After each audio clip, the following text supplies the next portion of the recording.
चलिए और अब आपको सीधे लाइव लिए चलते हैं बैरसिया, जहां कांग्रेस के राष्ट्रीय अध्यक्ष मल्लिकार्जुन खड़गे पहुंचे हैं, जनसभा को संबोधित कर रहे हैं।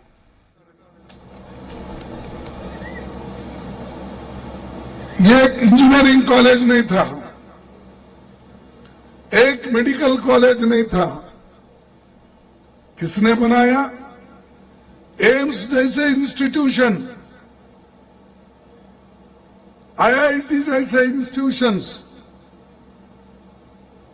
बड़े बड़े कारखाने, जिसको पंडित जवाहरलाल नेहरू जी ने कहा, ये जो बड़े कारखाने, बड़े डैम हैं, आधुनिक मंदिर है। और आधुनिक मंदिर हमने बनाया, इसीलिए तो आज लोगों को पेट भर खाना मिल रहा है। क्या भाखरा डैम आपने बनाया? हीराकुंड आपने बनाया? नर्मदा का भी फाउंडेशन हमने डाला, आधा काम हमने किया। तुम वहां पर हमारे नेता, जिनको आप चाहते ही नहीं, फिर भी लोगों को दिखाने के लिए वल्लभ भाई पटेल का बड़ा एक स्टैचू किया, लेकिन हमने डैम बनाकर बाकी का काम जो भी सरकार आते करा के वहां पर दिया, ये भी हमने किया। और लोगों को पानी देने का, स्कूल खोलने का, कॉलेज खोलने का, ये बड़ी बड़ी चीजें हमने की। फिर भी हमको पूछते हैं वो, आपने क्या किया? कांग्रेस ने क्या किया? अरे हमने जो करना था वो करके दिखाया, इसीलिए तो इस जमहूरियत में तुमको प्रधानमंत्री बनाया। ये हमारे गरीब के वोटों से, ये हमारे माताओं के वोटों से। और ये वोट का अधिकार मिला किसके वजह से मिला? पंडित जवाहरलाल नेहरू जी और डॉक्टर बाबा साहब अम्बेडकर के वजह से मिला। अगर तुम्हारे हाथ में हुकूमत होती तो आपने मनुशास्त्र लाते थे और सबको बोलते थे, दलितों को, तुम गांव में मत आओ, पानी मत पियो, पेंसिल मत पकड़ो, कागज हाथ में मत लो, गांव के अंदर से मत चलो। ये कानून आपका था। इस कानून को तोड़ने वाले जवाहरलाल नेहरू और बाबा साहब अम्बेडकर, इन्होंने एक ढांचा बनाया। अरे हम तो इंसानियत और लोगों में एक जोश और गुलामी की जंजीरें तोड़ दी। बैकवर्ड क्लास को, शेड्यूल कास्ट को और आदिवासियों को, सबको, छोटे मोटे व्यापारियों को, सब कुछ फायदा हो रहा है किसानों को। ये सब हमारी देन है। 18 साल में तुम क्या किया? व्यापम घोटाला किया है, नहीं? सही है, व्यापम घोटाला किया। और क्या किया कि जो पर्चे लिखते हैं बच्चे एग्जामिनेशन के, वो लीक कर दिए नहीं? तो ये जो है उनकी देन है।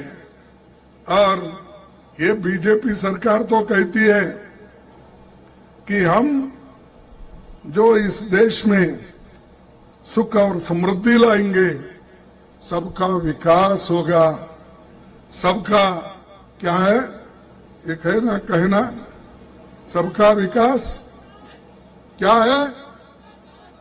सबका साथ, सबका विकास, गरीबों का सत्यानाश। यही किया ना? कैसा आज किसान, उसके ऊपर कम से कम 25,000 रुपए का टैक्स लगा है। 25,000 किसानों के ऊपर टैक्स। आप पूछेंगे कैसा?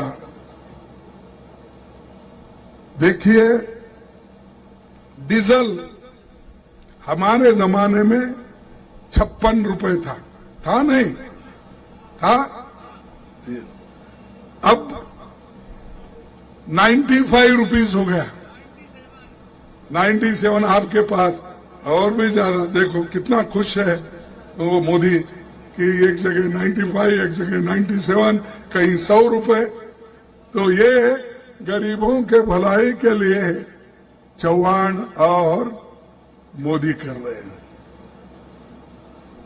खेती पर जीएसटी कोई नहीं लगाया, खेती पर टैक्स पहले। आज फर्टिलाइजर 5% है नहीं, दूसरा ट्रैक्टर पर 12%, पेस्टिसाइड पर 18% और यूरिया पर पहले 40,000 करोड़ रुपए सब्सिडी सेंट्रल गवर्नमेंट खोलती थी। अब वो कम करके ऐसा एक वातावरण बनाया, जब सब्सिडी के पैसे कम होते हैं उतना ही यूरिया महंगा होता है, मिलता नहीं। और ये बोलते किसान भाइयों आपका जो है मैं दुप्पट कर दूंगा आमदनी, किसान की आमदनी मैं दुप्पट कर दूंगा। ये कहा क्या नहीं? तो 2 गुना, अच्छा 2 गुना, दुप्पट बोलते 2 गुना, चलो। लेकिन ये यूरिया के बैग 5 किलो कम किया और इसमें चोरी की, उसकी कीमत उतनी रखी लेकिन क्वांटिटी कम कर दी। ये ऐसे चोरा है, आपको मालूम भी नहीं होना, आप थैले लेके निकलते हैं लेकिन 5 केजी कम है उसमें, पैसे तो वही है। दूसरा,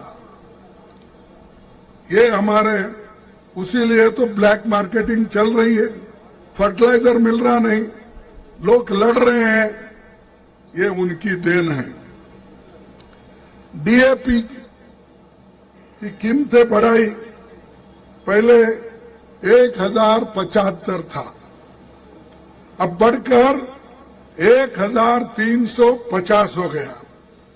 तो कौन इसमें किसानों की भलाई की, आप देख लीजिए।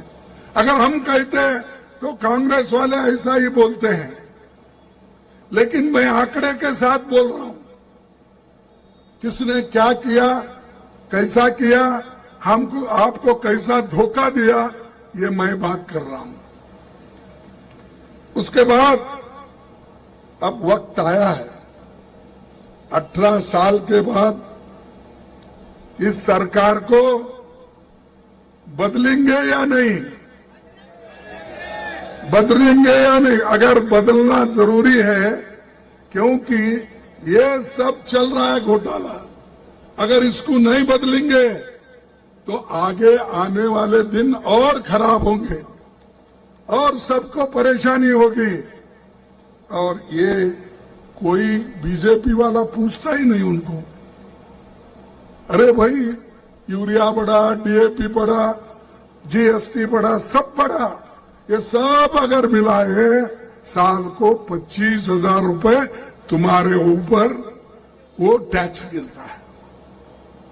तो एक गिन के बोल रहा हूं मैं, तो आपको याद रखना होगा, इनको भगाना होगा।